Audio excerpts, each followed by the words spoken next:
We are Project 35, implementation of LoRaWAN and standard payload protocols. The team is myself, Caleb Etheridge, Jacob Caney, and Kieran Forbes, and we are sponsored by Device Solutions.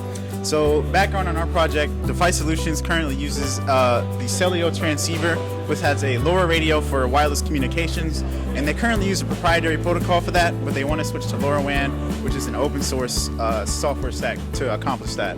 So the goal of our project was to implement both LoRaWAN and Protobuf as a payload protocol for their transceivers. So we needed to be able to join both public and private LoRaWAN networks, and we had to keep some of the existing functionality, such as the low power sleep mode and testing and debugging functionality, and we also had to create a configuration message for being able to change sensor timings and stuff like that.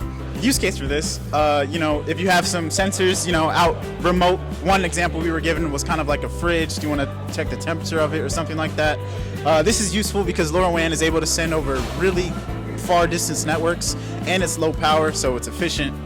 So here's a diagram of our project. As you can see, you have the sensors connected to the transceiver, and the transceiver sends the data that it collects from the sensors out to the LoRaWAN network, which goes into the LoRaWAN gateway, and you see it on your cloud provider. Our project mostly lives in this area.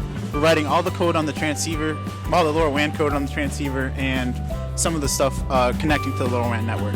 One of the major challenges we had was actually getting it connecting to the LoRaWAN network. We were stuck for a really long time trying to get it actually to join. It was a combination of things. We had to get timers working, we had to get some lower level drivers working. It took us a while, but when we finally got there, it was very cathartic.